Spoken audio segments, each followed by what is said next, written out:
participantes. Ayer habíamos arrancado una parte del tema de aspectos hidráulicos para el cálculo de tuberías. Quiero hacer una pequeña introducción.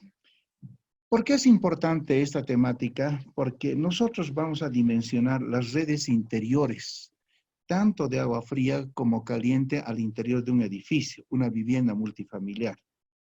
Ahora, para efectuar el dimensionamiento de redes interiores, debemos conocer los parámetros de diseño como requisito para un buen funcionamiento del sistema. ¿Y cuáles son los parámetros de diseño?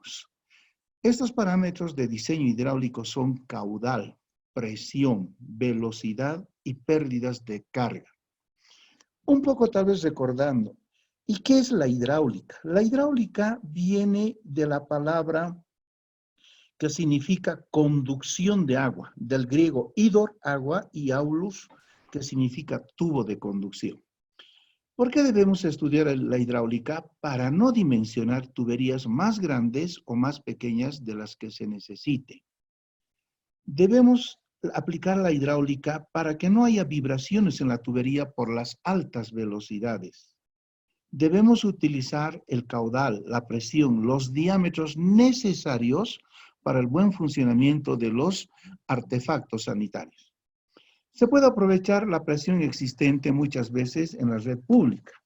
No debemos dimensionar, por ejemplo, tanques elevados o cisternas más grandes o más pequeños. Para todo eso nos sirve la hidráulica.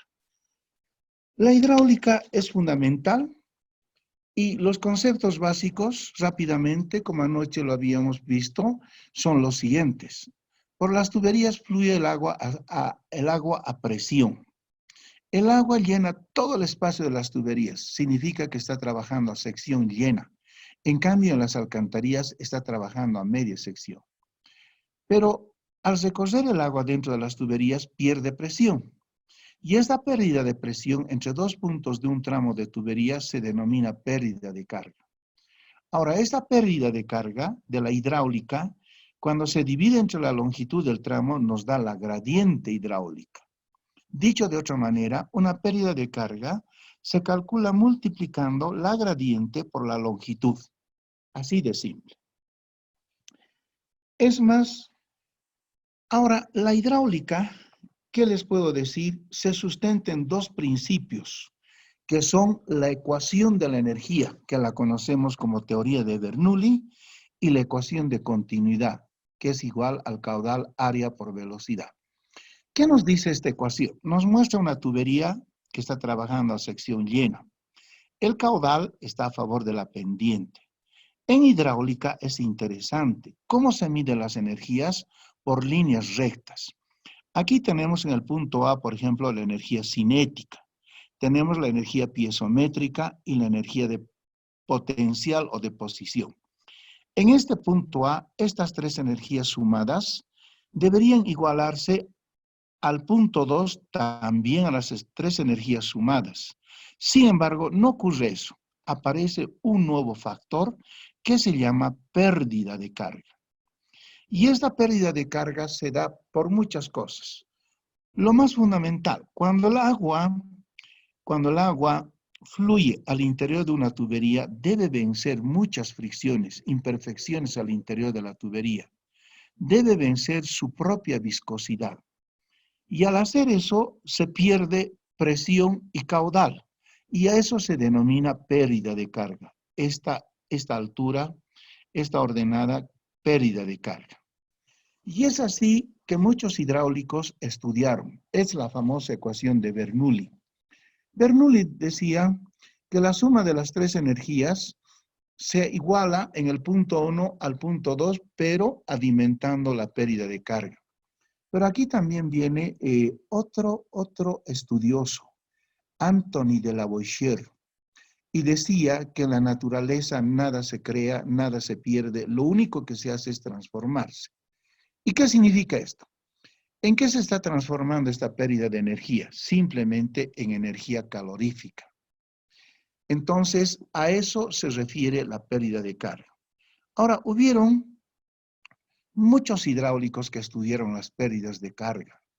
De los tantos hidráulicos quedaron dos, y uno de ellos es precisamente Hazen-Williams. Y estos hidráulicos llegaron a muchas verdades. Muchos investigadores, después de una serie de experimentos con tubos de sección circular, tuvieron muchas conclusiones. Pero vamos a ir al meollo del problema. ¿Qué significa una pérdida de carga? Está aquí. Entonces, un líquido en movimiento dentro de una tubería debe vencer una serie de obstáculos, como son el rozamiento por las paredes defectuosas de la tubería. Debe vencer su propia viscosidad, perdiendo de esta forma presión y disminución de caudal. Pero como decía, en realidad no se pierde, sino que se transforma en otro tipo de energía, que en este caso es energía calorífica. Esta es la ecuación básica de las pérdidas de carga. Y hubieron muchos hidráulicos que las estudiaron, y de esos muchos quedaron dos. Uno de ellos, el más famoso, Hazen-Williams. Hazen-Williams. La próxima, por favor.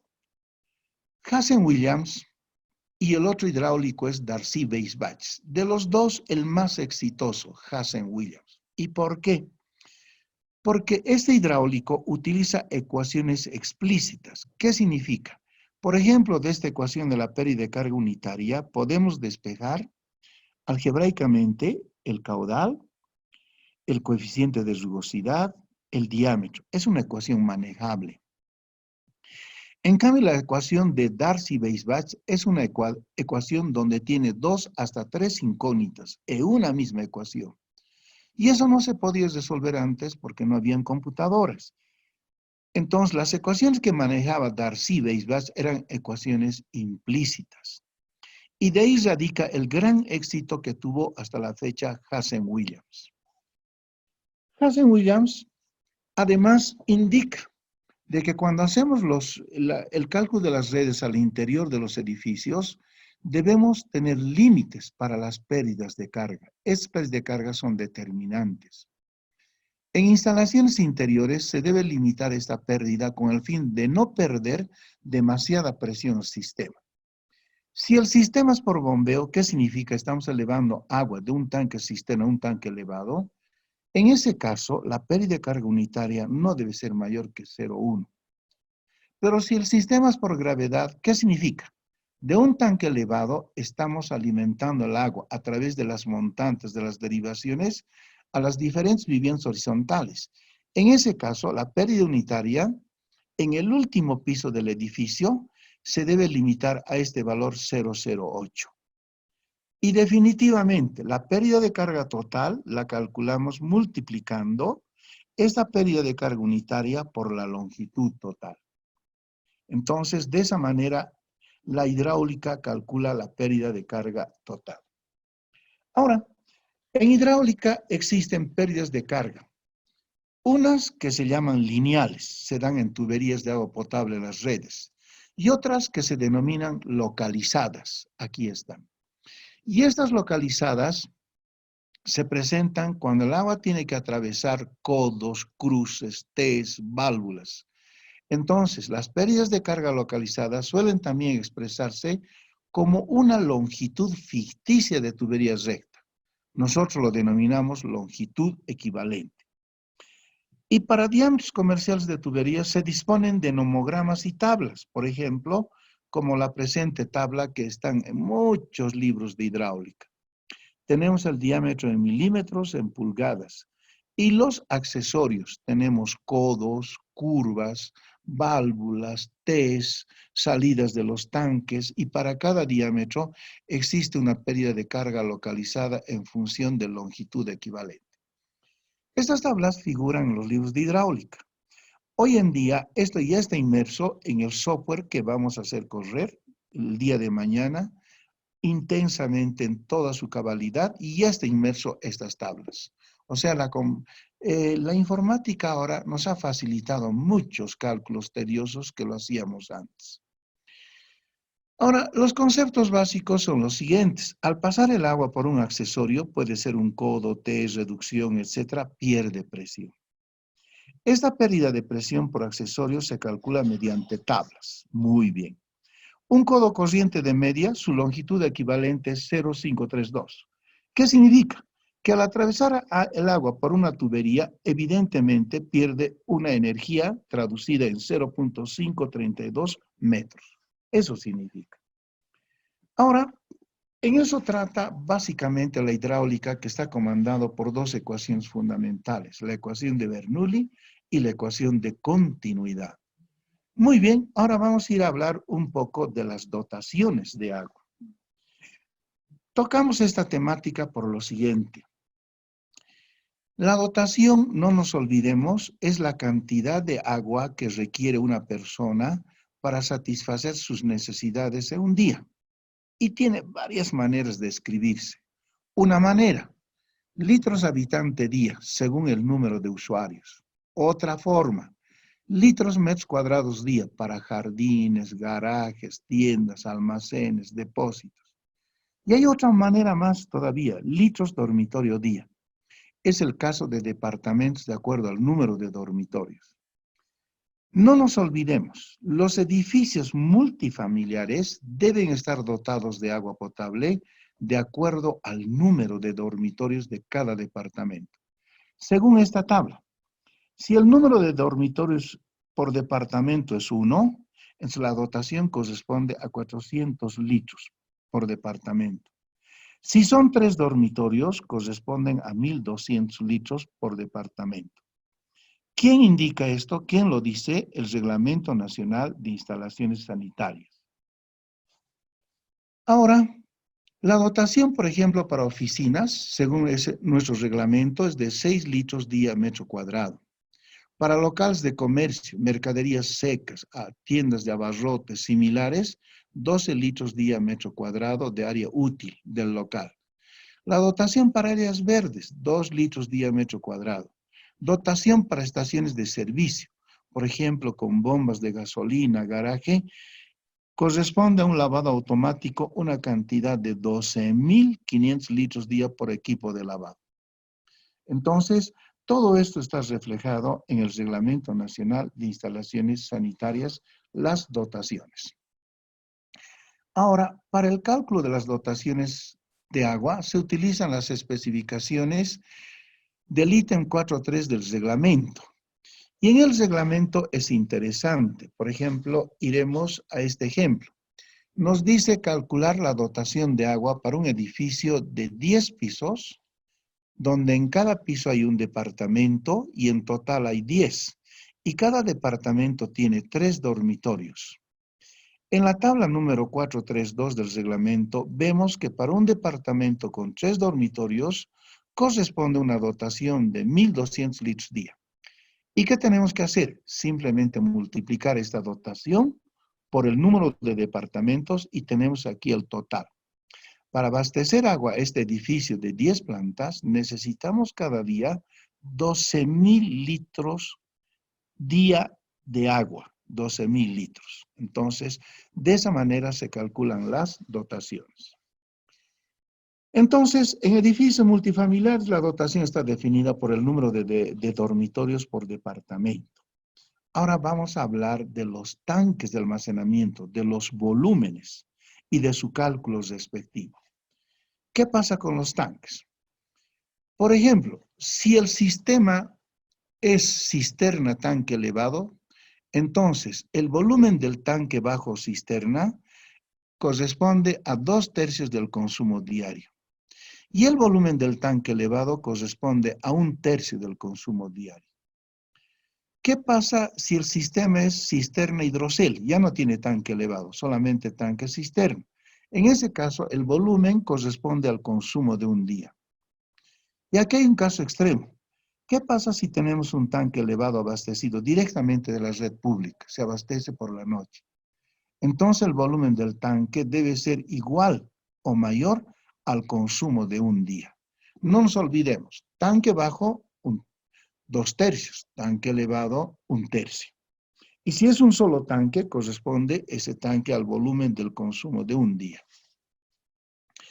Ahora, la industria está revolucionando. Antes construíamos tanques elevados de hormigón armado. Hoy vamos a ver en las edificaciones multifamiliares, lo único que se construye es una losa de hormigón. Y encima de la losa se colocan, se instalan, se implementan estos tanques, de acuerdo al cálculo. Vamos a hacer un cálculo real de una edificación y vamos a ver cuántos de estos tanques se utilizan. Hay de diversas capacidades. Es de un volumen de 300, de 900, 1200. Hay uno de 3000. Los famosos Tankburg. Estos, su distribuidora principal está en la ciudad de La Paz y también Cochabamba. Podemos capturarlas a través de sus direcciones electrónicas en el Internet, los famosos Tankburg. Ahora, un cálculo. Nos dice, calcular el volumen del tanque cisterna y el tanque elevado para un edificio de viviendas, cuya dotación diaria es de 30.000 litros. ¿Cómo efectuamos el cálculo? Si es tanque cisterna, multiplicamos por 2/3 los 30.000 y llegamos a 20.000 litros. Otra manera de escribir, 20 cubos. Muchas veces compramos los tanques por cubos. Quiero un tanque de 20 cubos, 20.000 litros. Un cubo, un metro cúbico, es igual a 1.000 litros. Tanque elevado, 1/3 por 30.000, 10.000 litros o 10 metros cúbicos.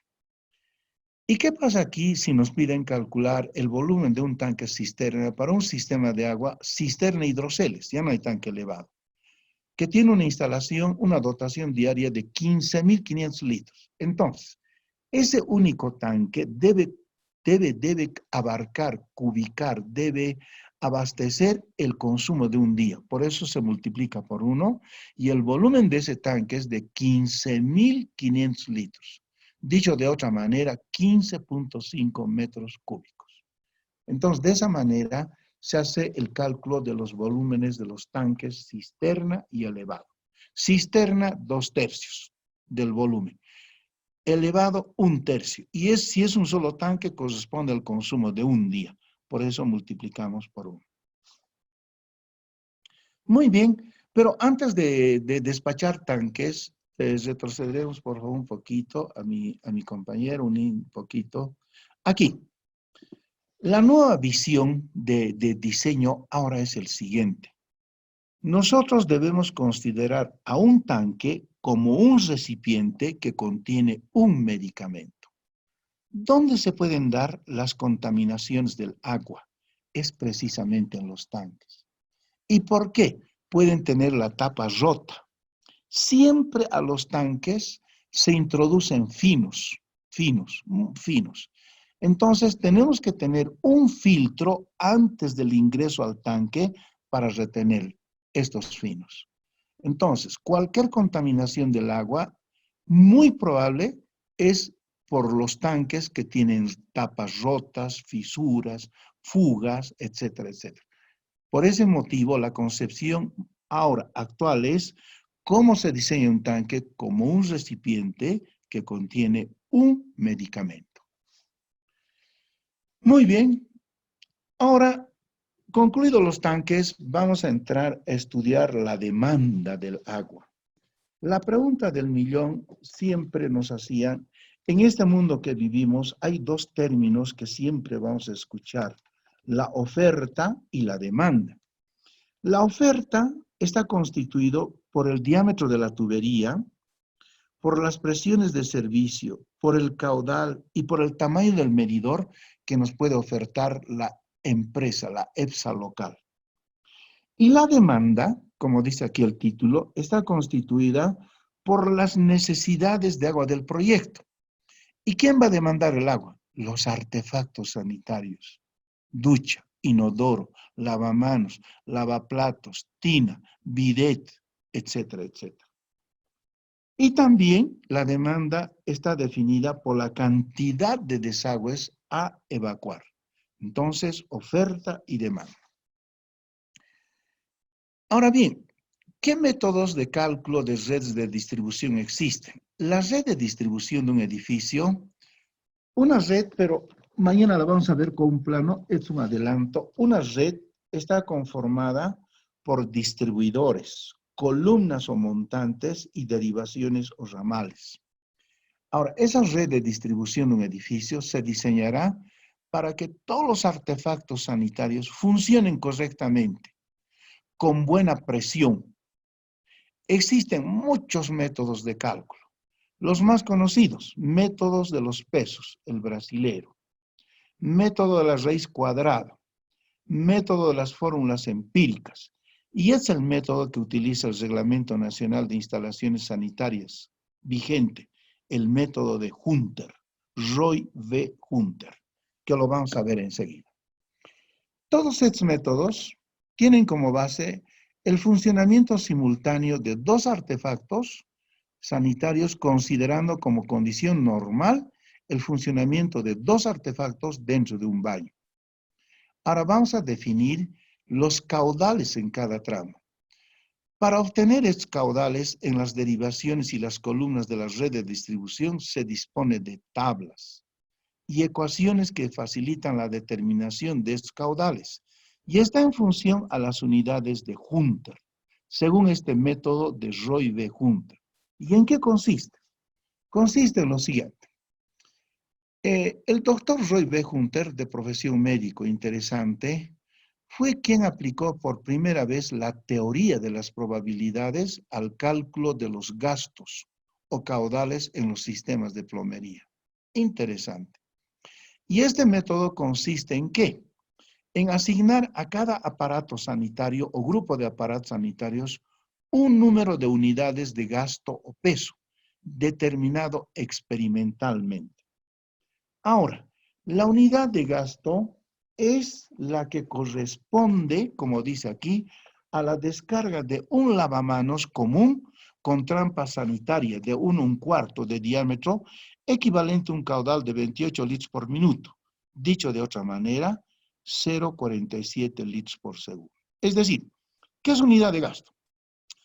Es el gasto, el caudal que corresponde a la descarga de un lavamanos con una trampa sanitaria de 1/4, equivalente prácticamente a 0,47 litros por segundo. A eso se denomina unidad de gasto. Y en base a esta unidad de gasto se dan valores a otros artefactos. Por ejemplo, a un inodoro se le da 3 unidades de gasto. A un lavamanos se le da 1 unidad de gasto. A una ducha, 2 unidades de gasto. A un lavaplatos, 3 unidades de gasto. Pero el concepto fundamental es este. Es el que corresponde a las descargas de un lavamanos con una trampa de 1/4 y nos da un caudal de 0,47 litros por segundo. Esa es la definición de unidad de gasto. Ahora, este método es interesante. Considera aparatos sanitarios de uso intermitente y tiene en cuenta el hecho de que cuanto mayor sea el número, la proporción de uso simultáneo de los aparatos disminuye. Ahora, para estimar la demanda de agua, la máxima demanda de agua, de un edificio o sección de él, se debe tener presente y en cuenta si el tipo de servicio que va a prestar los aparatos es público o privado. La demanda de agua está referida al consumo de estos artefactos sanitarios y se expresa siempre en litros por segundo. Entonces, a partir de ahora vamos a hablar o son aparatos de uso público o uso privado. Es obvio indicar que la demanda del agua de los artefactos sanitarios está en función a la simultaneidad de uso. En un sistema, por ejemplo, formado por muy pocos artefactos sanitarios, si se ha diseñado de acuerdo a este método, el gasto adicional de un artefacto sanitario, más aquellos dados por el cálculo, puede sobrecargar al sistema, en forma tal que produzca condiciones inconvenientes al funcionamiento.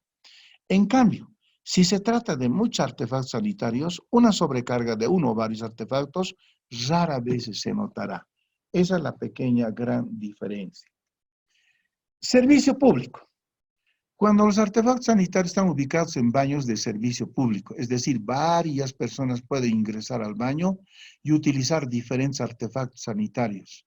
En este caso se considera separadamente a cada tipo de artefacto sanitario, multiplicando el número total por el peso correspondiente. ¿Y dónde está esto reflejado? en esta tabla 442 del Reglamento Nacional de Instalaciones Sanitarias.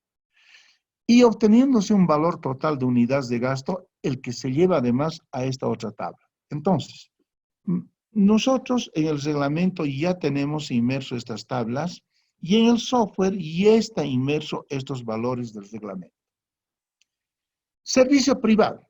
Se presenta cuando los baños, como su nombre lo indica, son de uso privado o más limitado. En este caso se considera cada tipo de ambiente o artefacto sanitario de este uso y se multiplica por su factor de peso que está indicada en las tablas 441 y 443 de nuestro reglamento.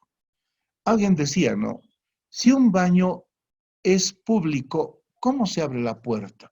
¿Hacia afuera o hacia adentro? Si es público, entonces las puertas se abren hacia afuera. Y si es privado, las puertas se abren hacia adentro. Otra manera de identificar si es servicio público o privado. Ahora, se puede romper la situación cuando existen instalaciones que requieren agua en forma continua y definida. El consumo de estos puede obtenerse sumando a la máxima demanda simultánea determinada las de uso en forma continua. ¿Dónde se puede dar estos casos? Por ejemplo, cuando todos los artefactos están funcionando simultáneamente, en forma simultánea. Puede ser, por ejemplo, el colegio militar. 5 de la mañana, cuando los cadetes están bañando en todas las baterías de duchas al unísono. En ese caso se da estos casos excepcionales. Otro, puede ser el Aeropuerto Internacional del Alto. Llega un sinfín de vuelos y a una hora determinada, pico, todas las baterías de baño están totalmente ocupadas. Puede darse en la terminal de buses terrestres, Ciudad de La Paz. Hora pico, 7 de la mañana. Dios mío, todos los baños están ocupados y funcionando simultáneamente. Entonces también hay excepciones. Ahora, ¿cómo se calcula los caudales, los gastos en los tramos de tuberías de distribución al interior de un edificio? Se calcula por unas ecuaciones ya que están algebrizadas. ¿Quién lo dio esto? El doctor Roy B. Hunter. Y él hace una diferencia. Nos dice el doctor, para artefactos de tanque, inodoros de tanque, estas son las ecuaciones. El gasto probable corresponde a esta ecuación y es válido hasta 100 unidades Hunter. Si el gasto es de 100 a 500 unidades, entonces utiliza esta segunda ecuación. Y si tus unidades Hunter son de 500 hasta 1000, entonces utiliza esta otra ecuación. Es decir, el doctor Roy B. Hunter ya lo ha algebrizado estas ecuaciones. Antes manejar esto era complicadísimo. Hoy, acudiendo a la informática, esto ya está inmerso en el software. Automáticamente el software nos calcula el gasto probable. Para los foráneos, para los gringuistas, es gasto probable. Para nosotros es caudal probable. Gasto es sinónimo de caudal. Ellos utilizan gasto, nosotros caudal. Estas mismas ecuaciones existen para otro tipo de artefactos. Por ejemplo, artefactos con válvula flush. Y la pregunta es, ¿en qué consiste un artefacto común y corriente de inodoro? El inodoro de tanque bajo funciona con 2 metros columna agua. El inodoro con válvula flush funciona con más de 10 metros columna agua. Y el doctor Roy B. Hunter da otras 3 ecuaciones. Y nos dicen, esta ecuación es válida cuando tú tienes hasta 100 unidades Hunter. Si tienes de 100 a 500, es válida esta ecuación. Y si es de 500 a 1000, es válida esta tercera ecuación. Pero ojo, estas fórmulas pueden ser aplicadas a programas mediante computadora en la determinación de caudales en función de las unidades Hunter. Y eso es lo que hemos hecho en el software. Tipos de artefactos. 2 familias grandes. O son artefactos de tanque o son de válvula flush. ¿Y cómo es la diferencia? Aquí está. Si es artefacto de tanque, su presión mínima de trabajo 2 metros columna agua. Sus diámetros, media. Si es de válvula flush, presión mínima 10 metros columna agua. sus diámetros. Va desde 1,1 hasta 1,1. 1,1 es latino, 1,1 y es gringo, ¿no? No utilizamos en nuestro medio. Este sí, 1,1. Ahora, condiciones. Hay condiciones para diseñar la red interior de un edificio. Y nos dice, la presión estática máxima debe ser 40 metros columna agua. ¿Y dónde se va a dar esta presión en una edificación? En la planta baja. Todo el peso del agua, 10 plantas, va a bajar por una de esas bajantes, por uno de esas montantes, y la presión se va a dar en la base. Si esa presión es menos de 40, estamos bien. Si supera los 40 metros columna agua, debemos buscar alternativas de solución. Y una de ellas sería utilizar válvulas reductoras de presión. Otra, la presión mínima de los artefactos para que funcione es 2 metros columna agua. Cuando se trata de inodoros de tanque bajo, pero si es de válvula flush, es más de 10 metros columna agua. Velocidad mínima al interior de las tuberías es 0,6 metros por segundo. ¿Y qué tal si la velocidad nos llega a 0,3? Eso significa que se va a depositar finos al interior del tubo. Y eso debemos evitar. Para que tenga autolimpieza, la velocidad mínima debe ser 0,6 metros por segundo. Pérdidas de carga en redes interiores, habíamos dicho 0,1. Pérdida de carga en sistemas por gravedad, 0,08 en el último piso. ¿Cómo se calcula el caudal? A través o por el método de Roy-B-Hunter, utilizando esas ecuaciones algebrizadas. Ahora, ¿cómo calculamos diámetros, velocidades y pérdidas de carga? Esto a través de las ecuaciones de Hazen-Williams. Entonces, esas son las condicionantes de diseño de una red interior. No nos olvidemos, presiones, velocidades, pérdidas de carga, diámetros y velocidades. Seguimos. Esto es interesante. La demanda de agua está referida al consumo de los artefactos sanitarios. Para ello, a cada artefacto se le ha asignado unidades de gasto. Como les decía, un inodoro, 3 unidades de gasto. Un lavamanos, 1 unidad de gasto. Un lavaplatos, 3 unidades de gasto. Una ducha, 2 unidades de gasto. Entonces, esta demanda está referida al consumo de los artefactos sanitarios.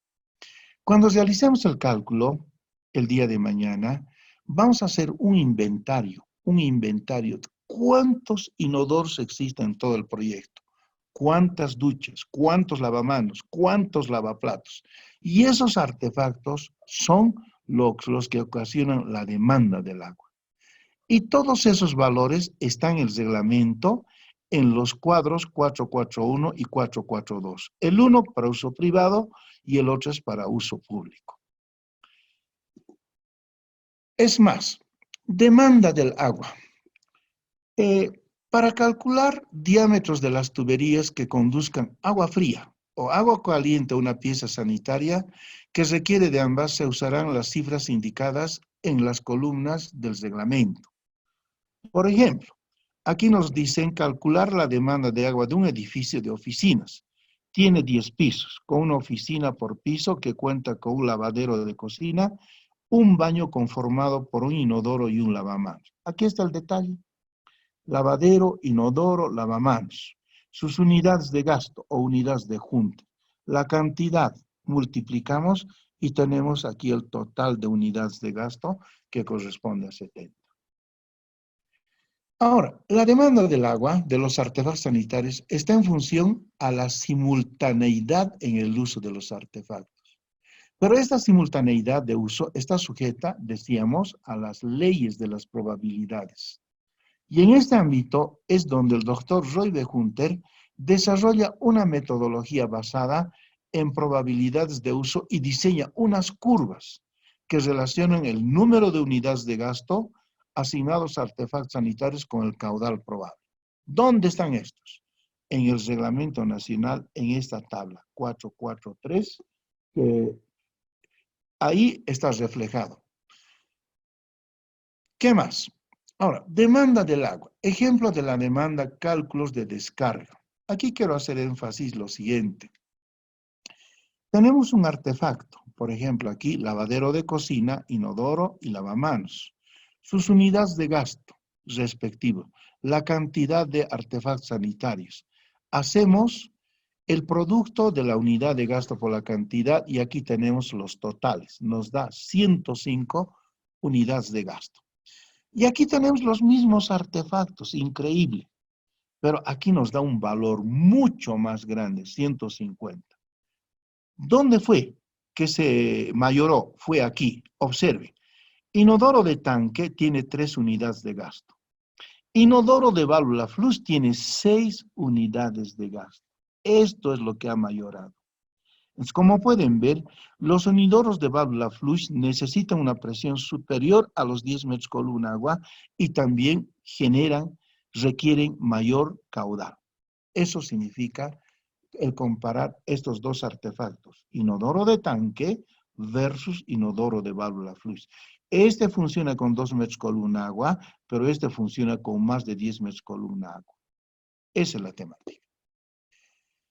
¿Qué más? Demanda del agua. Lo mismo aquí, por ejemplo, tipo de artefacto tanque, tipo de artefacto válvula. Aquí están los gases probables. El caudal en litros por segundo. Si es artefacto de tanque, su caudal es 1,54 litros por segundo. Pero si es un artefacto de válvula flush, su caudal es prácticamente casi el doble, 2,73. Entonces, no nos olvidemos, el término gasto es sinónimo de caudal. El término gasto probable se refiere a la máxima demanda probable. ¿Qué más? Ahora, la aplicación del método de Hunter para el cálculo de demandas de agua es solo para instalaciones donde no existe la probabilidad del 100% del consumo simultáneo. Sin embargo, dijimos, a veces se rompe eso. ¿Qué pasa, por ejemplo, en las horas picos, en los cuarteles, en las duchas de estadios, en los campos deportivos? Entonces ahí al unísono se están utilizando todos los artefactos sanitarios. En estos casos interesante, por ejemplo, la anterior, la máxima demanda de agua será igual cuando todito está funcionando al unísono. La máxima demanda de agua será igual a la suma de caudales por artefacto. ¿Por qué? Porque están funcionando todos en forma conjunta. Ahora, quiero mostrarles aquí la demanda del agua. Es interesante este cuadro. El consumo de agua por artefactos. Por ejemplo, un lavamanos. Su caudal, 0,1 litros por segundo. Ducha. Aforamos en Oruro y nos dio 0,1 litros por segundo. Lavaderos, 0,15 litros por segundo. Bidets, 0,1 litros por segundo. Inodoro de tanque, 0,15 litros por segundo. Inodoro con válvula de fluxómetro. Observen qué grande, 2 litros por segundo. Urinario con chorro continuo, 0,075 litros por segundo. Estos son los caudales estandarizados en los diferentes artefactos sanitarios. Seguimos. Entonces, hemos hablado de la famosa ecuación de Roy B. Hunter, que utiliza el concepto de unidades de gastos. Nos habla de uso público, uso privado, nos habla de las ecuaciones algebrizadas y nos dice que la demanda del agua está constituida por el número de artefactos sanitarios. Y cada artefacto sanitario tiene una unidad de gasto. Al lavamanos se le da 1, a la ducha se le da 3, etcétera, etcétera. Ahora vamos a hablar sobre otro parámetro hidráulico, las presiones de servicio.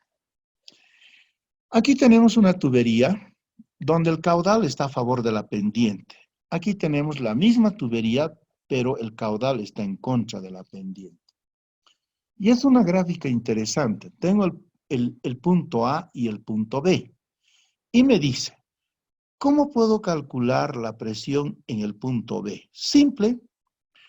Si el caudal está a favor de la pendiente, lo único que se hace es restar la pérdida de carga. ¿Y por qué? Veamos, la presión en B aquí es igual a ¿qué? A esta ordenada, presión en A menos la pérdida. Ahí está. Ahora, si el caudal está en contra de la pendiente, lo que se hace es sumarle a la presión en A. ¿Qué significa? La presión en B, toda esta ordenada, es igual a la presión en A más esta pérdida de carga. Pero lo más fácil, mnemotécnico de acordarnos es lo siguiente. Si el caudal está a favor de la pendiente de la tubería, se quita, se resta la pérdida de carga. Si el caudal está en contra de la pendiente, se suma la pérdida de carga. Y listo. Ahora, tenemos que buscar equilibrio. Las velocidades mínimas nos dicen 0,6 en tuberías. Pero ¿qué tal si nos sale una velocidad menor a 0,6, 0,3? Nos limitan velocidades, nos limitan presiones. Cuando no se da un dato, un resultado, ¿qué hacemos? Acudimos a estas relaciones hidráulicas. Jugamos con los diámetros. A mayor diámetro, ojo, corresponde menor pérdida de carga, mayor presión y menor velocidad. O al revés, a menor diámetro, mayor pérdida de carga, menor presión, mayor velocidad. Es decir, si no cumplen velocidades, no cumplen presiones, entonces debemos jugar con diámetros, aumentando o quitando los diámetros. Y eso vamos a aplicar cuando hagamos el cálculo con el software. Seguimos. Presiones. Las presiones de agua en un sistema, en una edificación, está referida a valores máximos y mínimos. La máxima presión estática, está aquí, no debe ser más de 40 metros columna agua. ¿Y qué hacemos en caso de presiones mayores? Entonces debemos dividir el sistema, el edificio en zonas e instalarse válvulas reductoras de presión. ¿Dónde puedo encontrar a la venta válvulas reductoras de presión? En la casa Sumindus, El Prado, frente a la UMSA. Otro, podemos encontrar, tiene una agencia, el ingeniero Carlitos España, catedrático de la UMSA, en esta feria, no recuerdo en el alto, algo así como 16 de julio, tiene ahí una agencia donde está a la venta estas válvulas reductoras de presión. Ahora, la presión mínima de entrada en los artefactos será 2 metros columna agua, excepción de artefactos con válvula flush que tienen presiones mayores a los 10 metros columna agua. Ahora, la mayoría de los proyectistas trabajan con un valor de 10 metros columna. Es conveniente definir, en ese caso, antes de realizar un cálculo, el proyectista, el diseñista debe conversar con el propietario para definir el tipo y el modelo de los artefactos antes de hacer los cálculos.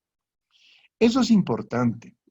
Hay, por ejemplo, propietarios que quieren grifería alemana, quieren artefactos colombianos, artefactos mexicanos.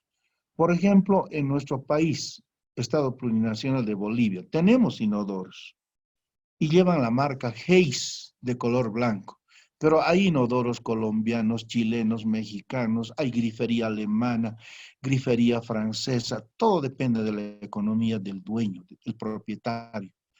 Entonces, moraleja, antes de realizar un cálculo, es mejor consensuar con el propietario el tipo y modelo de los artefactos que él requiere.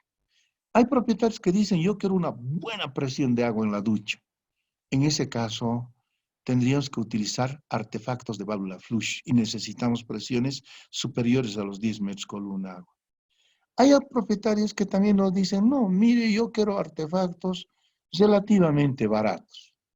Esos funcionan con 2 metros columna agua. Entonces, está muchas veces en consensuar con el propietario de la edificación, definir el tipo y modelo de artefacto antes de hacer los cálculos.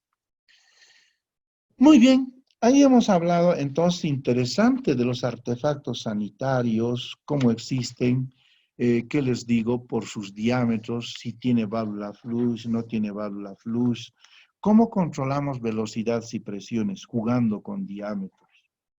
Ahora vamos a hablar de las velocidades de diseño de las tuberías. ¿En qué consiste esto? Utilizamos la ecuación de Hazen-Williams y Hazen-Williams nos propone esta fórmula. Nos dice, velocidad es igual a caudal dividido entre pi por el diámetro interior elevado al cuadrado. Y esa velocidad nos da en metros por segundo. ¿Qué más nos dice Hazen-Williams? Eh, ¿Cómo realizamos el cálculo de los diámetros? Es a través de esta fórmula. El diámetro corresponde a un factor 1,4166 por la raíz cuadrada del caudal. Pero aquí viene una cosa interesante. Se debe, antes de seleccionar el diámetro, verificar que se cumplan los requisitos de velocidad y de pérdidas de carga. Esa velocidad y pérdida va a definir a los diámetros. Eso es lo que nos quiere indicar. ¿Y cómo calculo las pérdidas de carga unitaria? Por esta fórmula que la habíamos visto, que es de propiedad intelectual de Hazen-Williams, una fórmula manejable, de la cual se puede despejar caudal, el coeficiente de rugosidad, el diámetro, una fórmula muy manejable, explícita. Ahora, está aquí. Las velocidades de diseño constituyen un parámetro de definición de los diámetros de las tuberías. Existen valores de velocidades mínimos y máximos y está en función de cada diámetro. ¿Qué dice nuestro reglamento? Para el cálculo de las tuberías de distribución, recomienda una velocidad mínima de 0,6 metros por segundo. ¿Para qué? Para asegurar el arrastre de partículas y una velocidad máxima de acuerdo a los siguientes criterios. ¿Qué pasa si utilizamos energía eléctrica?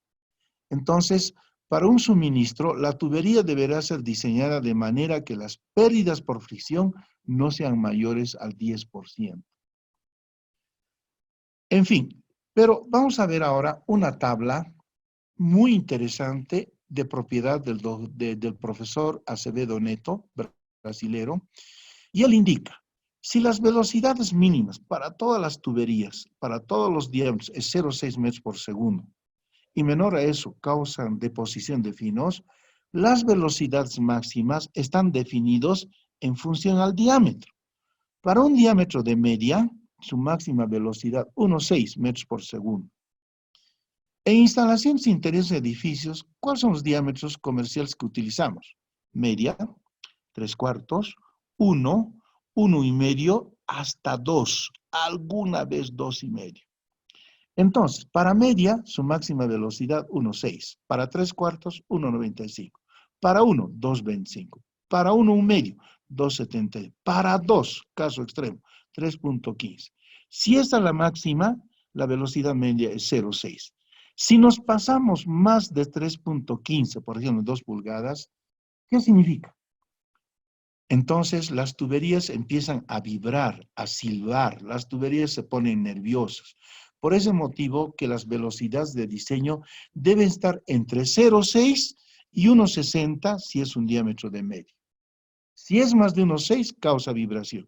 Si es menor de 0,6, causa deposición de flujo. Eso es lo que indica la hidráulica de tuberías. Velocidades de diseño.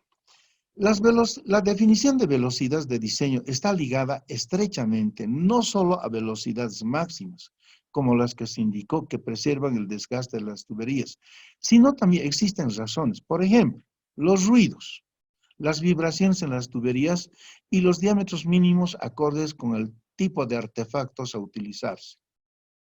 Entonces, visito la casa de un amigo, me indicaba un colega, duermo ahí, pasamos un viernes de soltero y al día siguiente, queriendo utilizar el baño, apertura sus válvulas y empiezan a sonar como alarmas del cuerpo de bomberos, las tuberías. ¿Por qué tienen esas vibraciones? Es que las velocidades no corresponden a los diámetros. Por ese motivo, esa velocidad al interior de esa tubería es mayor a la máxima admisible. ¿Cómo solucionamos ese problema de los ruidos? Aumentando el diámetro. No nos queda otra alternativa. Ahora, la tabla que se presenta a continuación es una tabla que permite dimensionar las tuberías de agua, teniendo en cuenta el número de unidades de junta. Veamos. Por ejemplo, el profesor Francisco Albizuri nos daba una tabla interesante. Aquí tenemos las unidades juntas, 5, 10, 28. Y hasta 5 unidades Hunter, este es su caudal. Inmediatamente ya le asigna el diámetro, sin cálculo alguno. y dice es de media. Su velocidad es 1,5 y su pendiente es 0,266. ¿Qué pasa si tienes un número total de unidades de Hunter de 10? Entonces su caudal corresponde a 0,3, esto corresponde a 3/4, es su velocidad y esta es su pendiente. Otra manera de calcular. Nosotros en el software hacemos el cálculo que les digo a través de las fórmulas de Hassen-Williams, tanto de caudal, diámetro, velocidad y esta pendiente. Muy bien. Entonces, hemos hablado de velocidades de diseño. ¿Qué hemos aprendido? Que las velocidades y las pérdidas de carga definen a un diámetro. Si la velocidad es más grande del permisible, causa vibraciones, ruidos. Si es menor de la mínima, entonces va a depositarse finos al interior de las tuberías. Eso hemos aprendido. Ahora veamos los diámetros de tubería.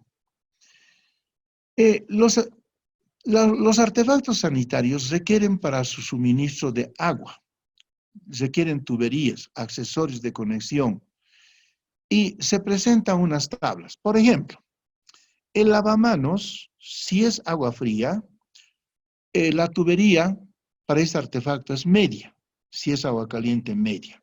Lavadero de cocina, media, media. Lavadero de ropa, media, media. Ducha, observen, media, media. Agua fría, agua caliente. Tina, media, media. Bidet, media, media. Inodoro de tanque bajo, media. Inodoro de válvula fluis, aquí es diferente, ya sube a 1,5. Inodoro con válvula hidra, 1,5. Urinario, media pulgada. Urinario fluis va desde 1,25 hasta 1,5. Grifo de jardín, o es de media o es de 3/4. Es decir, ya está estandarizado los diámetros de tuberías para artefactos sanitarios. A eso se refiere esta tabla. Ahora, es interesante aquí, por ejemplo, lo vamos a hacer el día de mañana, es el cálculo de las derivaciones. Tenemos la montante y de la montante vienen las derivaciones. Por ejemplo, este tramito muy bonito, de A a B. Este es origen y este es extremo.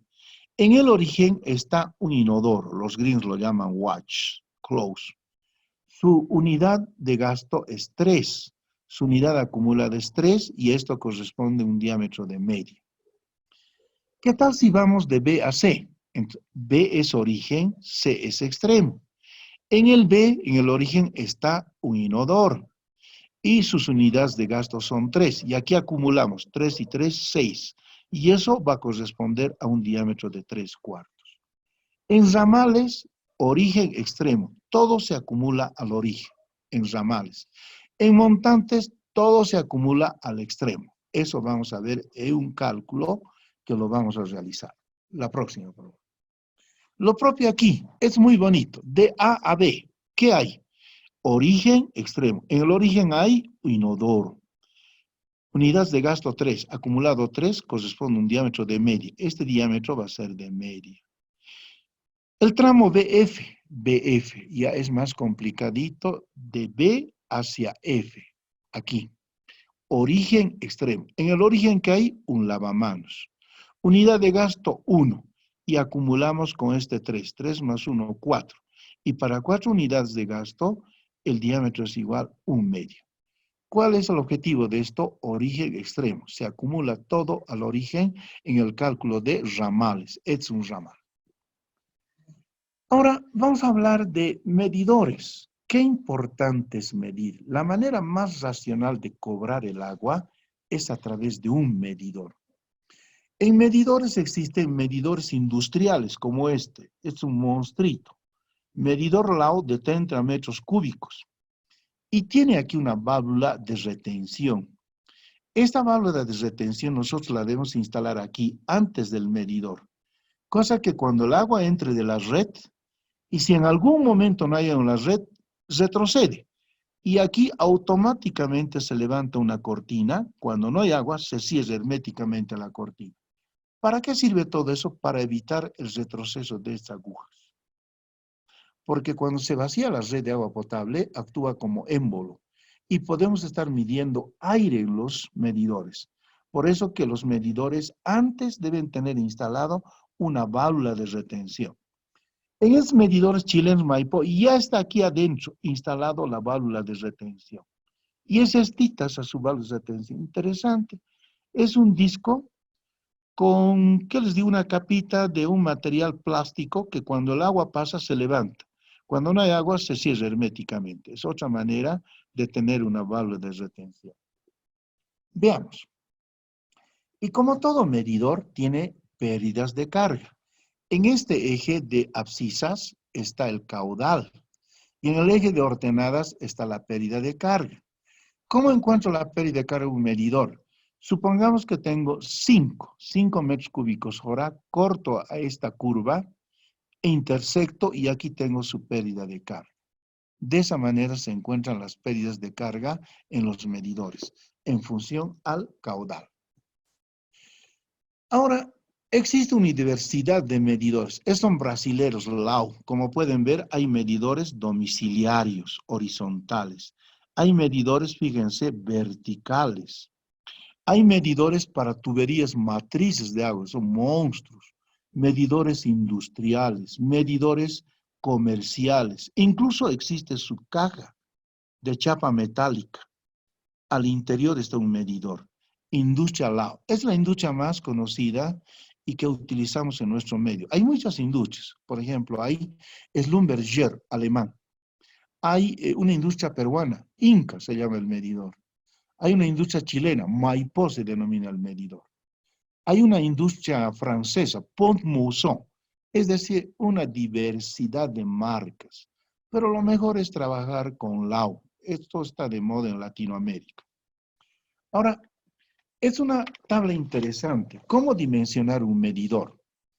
Primero, para dimensionar el medidor que va a ser instalado en una vivienda multifamiliar, necesitamos como único dato el caudal de abastecimiento expresado en metros cúbicos mes, para luego establecer el diámetro y la capacidad. Por ejemplo, un medidor de media equivalente a 13 milímetros, su capacidad es 3 metros cúbicos hora. Y ese medidor nos mide al mes entre 0 y 90 metros cúbicos mes. En las edificaciones, al interior podemos tener o media o 3/4. Si es 3/4, en su capacidad es de 5 metros cúbicos hora y cada mes nos mide entre 91 y 150 metros cúbicos mes. ¿Cómo se compra un medidor en el mercado local? De esta manera. Señor, deseo comprar un medidor y nos pregunta, dígame de qué diámetro y qué capacidad. Diámetro 1 pulgada y capacidad 7 metros cúbicos hora.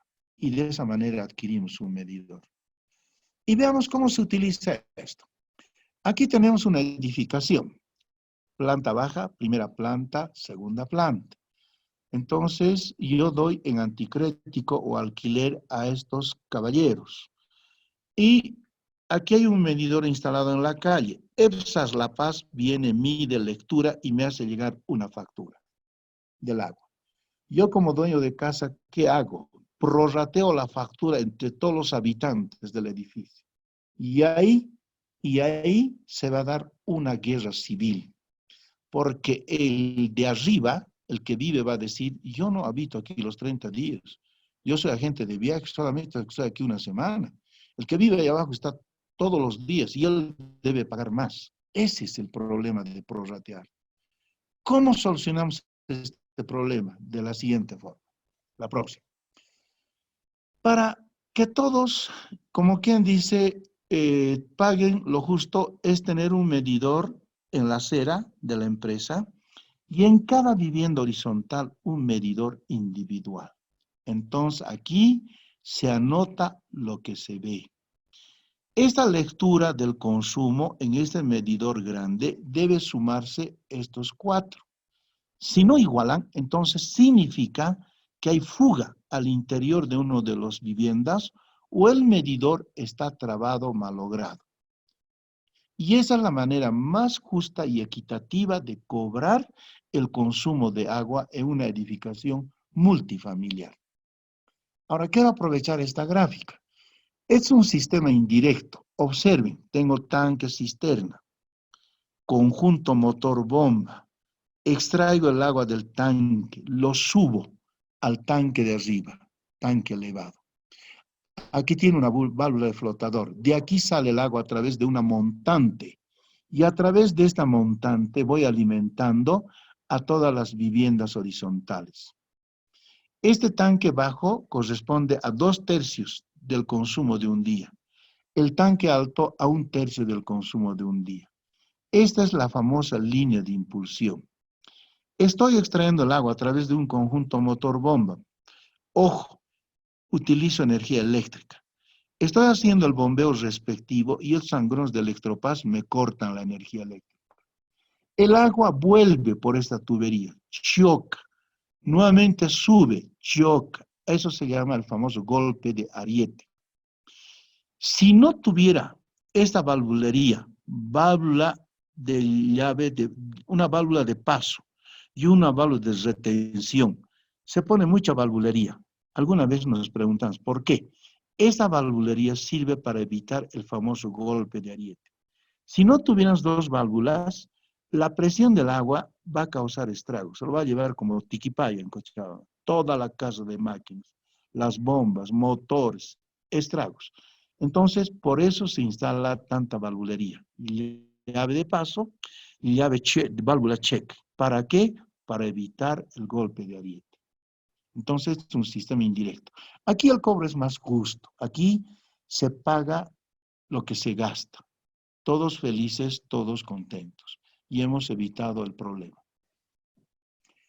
Ahora, ¿cómo se calcula el conjunto de la potencia del conjunto motor-bomba? ¿A qué me refiero? A la anterior figura, por favor.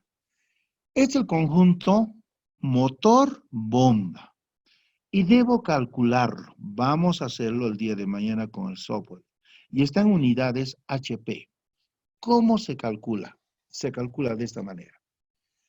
La potencia de la bomba, si nos recordamos de hidráulica, es igual al peso específico del agua por el caudal de bombeo por la altura manométrica, dividido entre 75 veces la eficiencia. Esta eficiencia depende de la altitud. Caso Oruro, más o menos tomamos 67%, ¿verdad?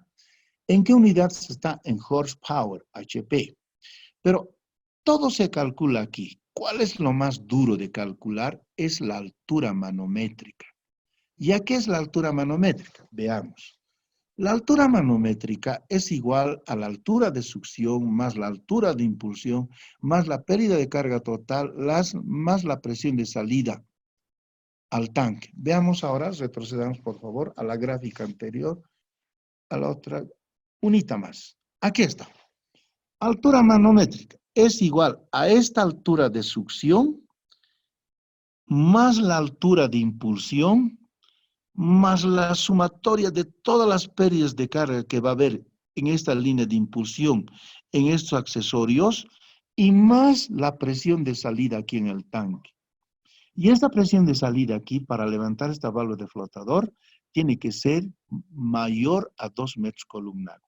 A todo eso denominamos altura manométrica. Entonces, hemos calculado la potencia. Volvamos a la anterior forma. ¿Cómo debemos adquirir este conjunto motor-bomba? ¿Quiénes son los proveedores? ¿Quiénes son los fabricantes? En La Paz, la casa distribuidora es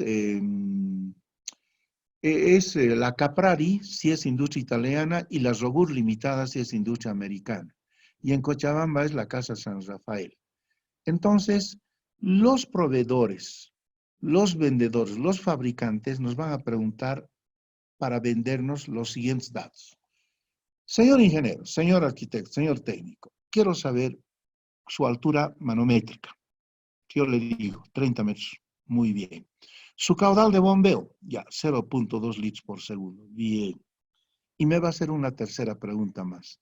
¿Qué tensión eléctrica tiene usted en su localidad? ¿Monofásico o trifásico? Entonces los proveedores ya están súper capacitados. Tienen un abaco de curvas características de bombas. Y este cálculo que vamos a hacer, lo van a perfeccionar, con seguridad. Yo calculé 3 HPs. Ellos me van a sugerir que sea 4 o tal vez 5 HPs. y me van a ofertar algo más. Me van a decir, mire, yo le vendo el conjunto motor bomba, le instalo, le entrego funcionando, y es más, le doy un certificado de garantía por un año. Yo se los doy todo en paquete, porque son cuestiones electromecánicas, son cuestiones electromecánicas. Entonces, es más, cuando nosotros calculamos esto, los proveedores nos van a perfeccionar el cálculo.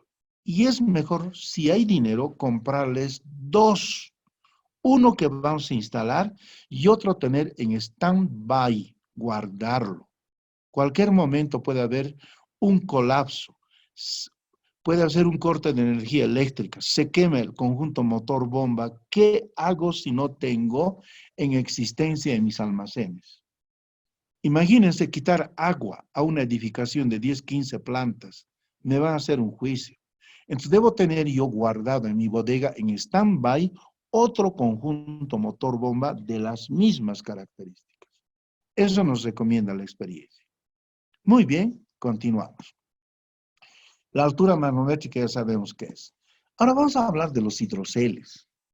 Los hidroceles son nada más que tanques de chapa metálica que al interior tienen una especie de bladder, donde la bomba introduce el agua con una presión y el hidrocel eleva esa presión para despachar a los pisos superiores. Trabajan en forma cíclica, por medio de un control de arranque y parada por rangos de presiones. Estas deben abastecer al artefacto de ubicación más desfavorable. ¿Dónde va a estar? En la última planta. Y probablemente sea la ducha. Ahora, hay rangos de presión. Hay hidroceles que trabajan de 20 a 40, de 30 a 50, de 20 a 40. PSIs, en metros de 14 a 28. Aquí está mal esto. De 21 a 35 y de 35 a 49 metros. Esos son los rangos de presión de los hidroceles. Pero veamos qué es un hidrocel. Aquí está el profesor Francisco Albizuri. Es un hidrocel. Son tanques de acero inoxidable. Estos están instalados en la parte superior del edificio. Estos están instalados en el sótano, semisótano. Entonces, los hidroceles no son más que tanques de chapa metálica. Y tiene su cálculo. ¿Cómo se calcula? Veamos. Aquí está.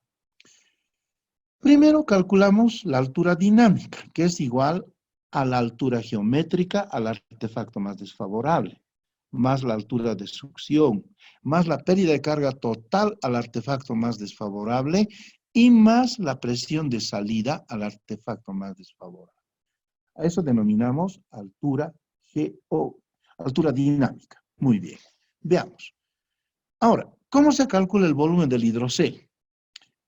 Aquí he hecho yo referencia en el libro y aquí en el point a los hidroceles Myers. Hay una diversidad de marcas. La que está ahora de moda son las Myers. Y todavía la fórmula está en inglés, pero se puede entender. El volumen del tanque está en galones. El numerador, ¿qué significa? Caudal de bombeo en galones por minuto multiplicado por el tiempo de ciclo de arranque y parada, que se recomienda tomar 1 minuto, dividido entre el factor que se extrae de unas tablas, las tablas de Myers.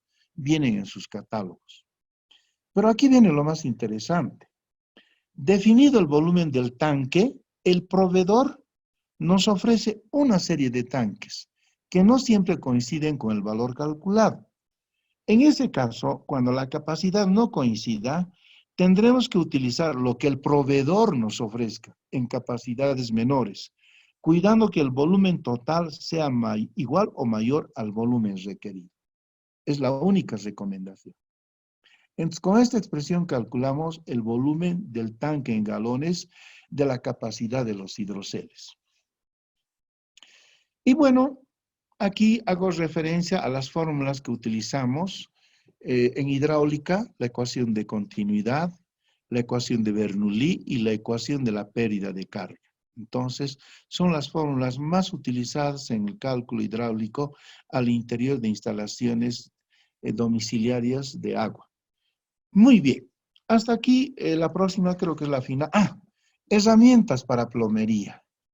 Este curso es interesante tomarlo en la parte del marco teórico, el marco del cálculo, pero también sería interesante tomar un curso básico rápido de plomería, donde nosotros vamos a aprender las diversas herramientas para plomería. Es de la industria JIT. Fíjense, una diversidad de herramientas para fontanería, desde llaves de cadena, tenemos el Stilsons, etcétera, etcétera. Llaves de cinta, una diversidad de herramientas desde Cresten, por favor, la próxima. Tenemos tarrajas para plomería, que vienen con diferentes dados, desde media, 3/4, 1,5, 2 pulgadas, con sus trípodes respectivos. Es decir, es un mundo aparte el tema ya de la plomería. Esto se casa con el cálculo, diseño y con el marco teórico. Muy bien, entonces, en eso consiste este marco teórico que hemos visto en la segunda sesión, con el compromiso de que el día de mañana hacemos correr un ejemplo de la vida real. Pero hasta aquí vamos a aperturar unos minutos para preguntas, respuestas, comentarios. Es muy bueno tener ese intercambio. Aquí hay una cosa muy bonita, dice. ¿Cómo son los inodoros de válvula flush? Ya, muchas gracias por la pregunta. Rápidamente podemos verlo en la terminal de buses de la ciudad de La Paz. Simplemente tienen la taza, ya no tienen el tanque. La taza está conectada a una tubería que tiene una válvula que para activar hay que presionarlo. Y estos inodoros trabajan con una presión mayor a los 10 metros columna agua. También los he visto en la terminal de buses de la ciudad de Cochabamba. Hay una nueva batería de baños, también tienen inodoros con válvula flush. El tema de estos artefactos es que trabajan con más de 10 metros columna agua. Y eso es bueno, porque si en las terminales utilizáramos los inodoros que tenemos en la casa de tanque bajo, apretamos el botón, pulsamos, y se va de 12 a 15 litros. Y se escucha como una tormenta al llenarse el tanque bajo. En cambio, los inodoros con válvula flush es ipso facto lo que sale, el caudal de agua, en buena cantidad y con buena presión. Y se lo lleva todo, líquidos y lodos fecales. Es un santiamén. En cambio, el inodoro común y corriente todavía hay que esperar a que se llene el tanque bajo. Podemos verlo en las terminales terrestres. Podemos verlo en el Aeropuerto Internacional del Alto. Aquí hay otra pregunta muy bonita. Pregunta, ¿cuándo existen inodoros con sensores? Ay, Dios mío, gracias por la pregunta. Lavamanos con sensores, ya no es novedad. Secamanos al lado, ya no es novedad.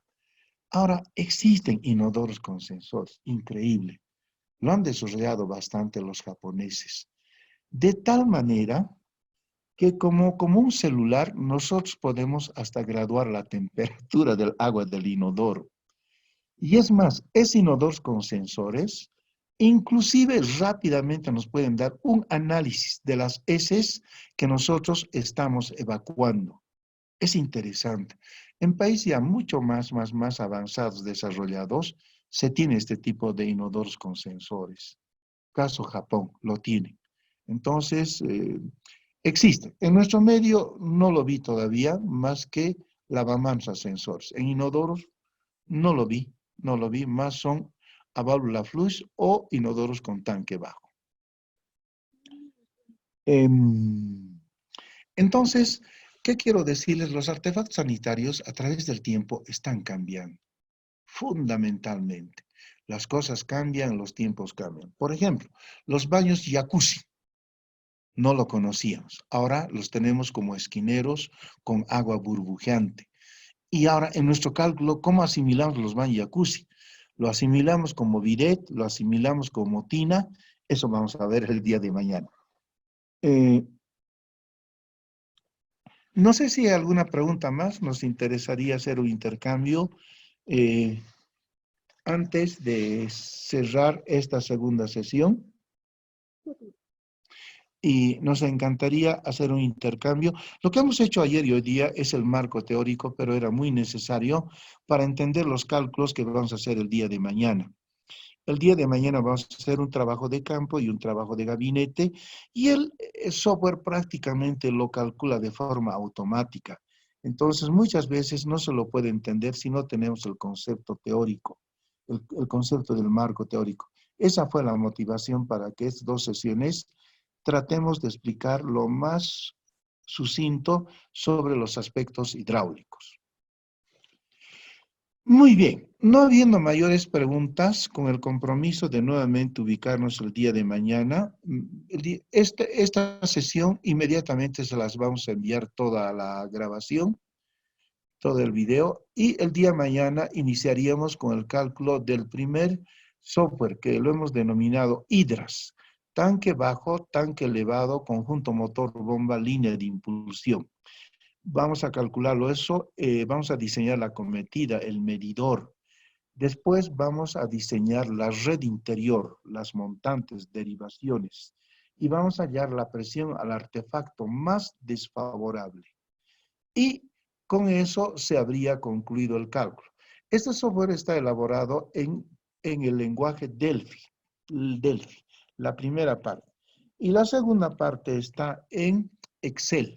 Entonces, la red está diseñada en Excel, la primera parte en Delphi. Y esto el día de mañana va a ser enteramente práctico. Vamos a entrar con un ejemplo de la vida real, vamos a analizar desde los planos arquitectónicos y vamos a ir introduciéndonos en el cálculo de todos los parámetros hidráulicos al interior de una edificación multifamiliar. Muchísimas gracias.